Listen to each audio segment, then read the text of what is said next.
En España no hay democracia. ¿Qué es la democracia? La democracia es una forma de gobierno, y para que exista debe cumplir al menos dos requisitos formales: la representación política y la separación de poderes. El primer requisito es muy fácil de entender. La figura del representante es indispensable, ya que todos los habitantes de una nación no pueden dedicarse a legislar y gobernar. Además, sería imposible llegar a un acuerdo. De esta forma, cada grupo de vecinos debe elegir a la persona que hable por ellos y tome decisiones por ellos, allí donde ellos estarán ausentes. Por eso es su representante, porque se encarga de hacerle presentes allí donde ellos no pueden estar. Esta cuestión es muy delicada porque alguien actuará en nombre de un grupo de personas y las comprometerá con su actuación. Por eso debe ajustarse a unas reglas estrictas. En primer lugar, es evidente que el representante debe ser elegido por aquellos a los que va a representar. En segundo lugar, debe ser la mayoría absoluta de ese grupo la que lo elija directamente a él. Para obtener la mayoría absoluta, es decir, la mitad más uno, debe existir la posibilidad de recurrir a una segunda vuelta. Es decir, en una primera elección se vota a los candidatos que se presenten, y si ninguno de ellos obtiene la mayoría absoluta de los votos, se realiza una segunda votación, a la que concurren los dos que más votos obtuvieron en la primera. De esta forma, todo el grupo de representados volverá a votar por uno o por otro, y el ganador podrá decir que la mayoría de los electores que quisieron votar le eligieron directamente a él. Más adelante veremos cuál es el funcionamiento de lo que tenemos en España, que no se parece en nada a esto. La representación es un contrato. Los representados eligen al representante porque éste previamente les ha convencido, les ha dicho cuál sería su forma de actuar y de qué manera defendería a sus representados en la asamblea. Los electores le dan un mandato que el representante debe cumplir, y los electores saben que lo que su representante haga les compromete. De modo que esta responsabilidad debe estar respaldada por dos controles más. Una, siguiendo el dicho de que quien paga manda, que sean los electores quienes paguen directamente el sueldo de su representante. Y otra, que los electores puedan revocar de su cargo a su representante si éste ha incumplido algo de lo prometido. Antes de comparar la representación con lo que tenemos en España, veamos el segundo requisito indispensable para que exista democracia.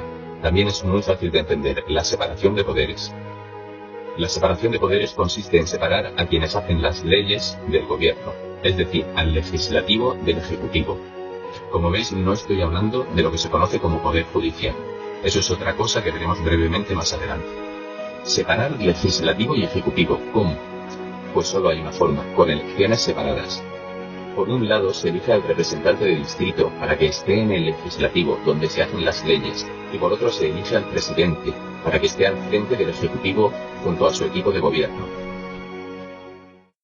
Por tanto, es necesaria la elección directa del presidente del gobierno por parte de todos los españoles, y por mayoría absoluta, igual que son los habitantes de un distrito, quienes deben elegir directamente a su representante. Para entender lo realmente importante de la separación de poderes, es necesario hablar, aunque sea de forma muy rápida, de la nación y el Estado. Esta es nuestra nación, España. Todos sabemos lo que es en la que hemos nacido, y ahí sigue. Nadie decidió su existencia, ni una persona, ni un grupo de personas. Es un resultado fruto de la historia, de las guerras, de los accidentes geográficos, de los matrimonios, y estos son los españoles. Y luego está el Estado. Cuidado con el Estado, porque es allí donde están las Fuerzas Armadas, por ejemplo, la policía, la recaudación de impuestos, los jueces, la administración en general. Esto merece un control muy riguroso para que no se vuelva contra su propia nación. Entonces, ¿cómo hacer para que esa unidad de poder no someta a la nación? La Asamblea Legislativa, donde se reúnen todos los representantes de distrito de España, está fuera del Estado. De esta manera, la nación legisla y el Estado ejecuta. La política es una lucha por el poder. Se lucha para conseguirlo y para mantenerlo. Y es necesario que estas ambiciones de poder estén enfrentadas. Del llamado poder judicial solo diré que no es ni debe ser tal poder, sino ser independiente, que ningún poder influya sobre él. Y eso se consigue con las mismas pautas básicas hasta ahora explicadas. Con una elección separada, que no puede corresponder a ninguno de los otros dos poderes. En este caso correspondería a todo el mundo jurídico, desde abogados, notarios, registradores, secretarios, jueces. Debe tener un presupuesto propio y una policía propia para no depender de ningún poder a la hora de ejercer su trabajo. Bien, vamos a ver cómo funcionamos en España. Tenemos una nación, tenemos a los españoles y tenemos al Estado. En el Estado actual están los partidos políticos. Son órganos permanentes del Estado. En el momento que un partido consigue un escaño, ya está pagado por el Estado. Ya empezamos mal. Los partidos políticos defienden los intereses del Estado y no los de la nación. Es un mal comienzo para que los gobernados, los españoles, tengamos control e influencia sobre el poder. En las elecciones que se celebran cada 4 años, los españoles pueden introducir en la urna una lista confeccionada por un partido.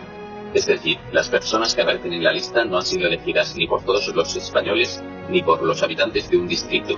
Las ha confeccionado el jefe del partido. Solo esto ya destroza toda posibilidad de representación política. Si el jefe de partido ha elegido a esas personas, no solo es que esas personas se deben a quien les ha elegido, es que han sido elegidas precisamente porque son las que el jefe considera más leales a él. Bien, y ya está, eso es todo lo que hacemos. Introducimos una lista en la urna. ¿Qué pasa después? Pues que cada jefe de partido obtiene un número de votos y en función de ese porcentaje podrá colocar en el Congreso de los Diputados a un número de leales empleados de partido que él ha elegido. Ya tenemos completo el Congreso de los Diputados. La mayoría de estas personas no sabemos quiénes son. Ningún español puede decir quién de todos esos es su representante, porque no existe tal figura.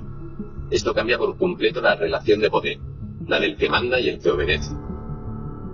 De esta forma nadie se puede extrañar de que un diputado no obedezca a los gobernados ni a sus representados porque ni los tiene ni ellos le eligieron, no representa a nadie, obedece a quien le puso allí, que es el jefe de su partido. ¿Qué hacen a continuación todas esas personas allí sentadas? Pues eligen al presidente del gobierno. En realidad ellos se dedicarán a apretar un botón o a decir sí o no, porque recordemos que los jefes de sus respectivos partidos les han elegido para que les obedezcan. De modo que realmente serán 4, 6 u 8 jefes de partido con algún escaño en el Parlamento los que elegirán al presidente.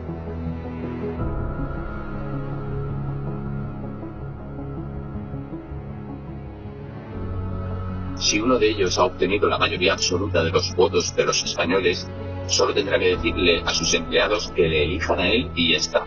Será el presidente del gobierno y además el que tenga la mayoría de aprietabotones para aprobar las leyes que él quiera. De modo que será el legislativo el que elija, o más que elegir, el que invista al presidente del gobierno y al ejecutivo. Y a su vez será el ejecutivo quien tenga a una mayoría de empleados sentados en el legislativo. La llegada de nuevos partidos al Estado está haciendo más complicado que existan mayorías absolutas. Lo que ahora es aún más evidente son los pactos entre los jefes de partido. 2 o 3 de ellos se ponen de acuerdo para que sus aprietabotones voten lo mismo, y así uno de esos negociadores puede estar al frente del Ejecutivo. Estos pactos suponen una traición doble o triple a los votantes. No solo les prohíben elegir representante y presidente, sino que ahora tendrán que negociar con sus programas, con las promesas que habían hecho a sus electores.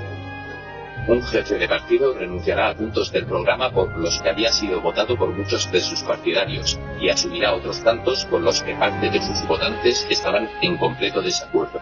Se repartirán cargos, ministerios, compromisos no declarados, y al fin conseguirán formar gobierno a costa de sumar y mezclar lo que no se puede sumar ni mezclar. Por tanto, tenemos al Ejecutivo y al Legislativo juntos y en el Estado. Además, ninguno de ellos es nuestro representante, y para colmo, ellos nombran a los jueces. Si lo comparamos con un sistema democrático, observamos que no tienen nada que ver. De hecho, lo que tenemos en España se llama Estado de partidos, un régimen de poder. Todos los partidos están ya en el Estado, en el poder. Cada 4 años hay un nuevo reparto del Estado entre los partidos, que buscan desesperadamente el voto de los gobernados.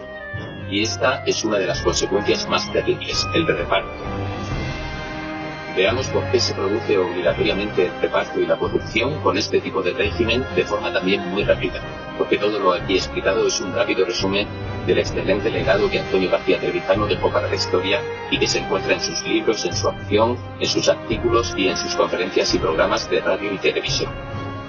Con una democracia formal, la corrupción sistémica institucional resultaría imposible, y es muy fácil de entender. Una empresa o un banco no podría redactar leyes para que la mayoría de esos 400 diputados, elegidos cada uno por su distrito, las sacaran adelante. Tendrían que ir comprando la voluntad de cada uno de ellos, y el resultado para los representantes del distrito sería su destitución fulminante. Es el distrito quien le elige y le puede deponer. En el estado de partidos que hay en España sucede al contrario. Con que uno o dos jefes de partido den su visto bueno es suficiente.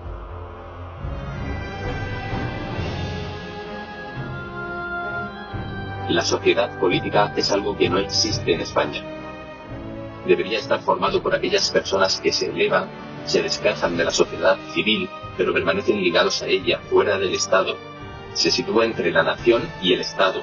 Son lo que comúnmente conocemos como los políticos. Solo una pequeña parte de la sociedad política pasa temporalmente por el Estado, y es el presidente del gobierno elegido por todos los españoles. En el Estado no pueden estar los ganadores y los perdedores de unas elecciones. Y en realidad no lo están, porque todos son ganadores, todos están ya en el poder. Y tampoco podría estar la sociedad política allí, y en realidad tampoco lo está, porque lo que hay en España es una clase estatal. Clase estatal y gobernados, sin ningún vínculo de abajo a arriba que no sea el voto. Es lo único que nos piden, el resto son derechos que conceden e imposiciones que hay que cumplir.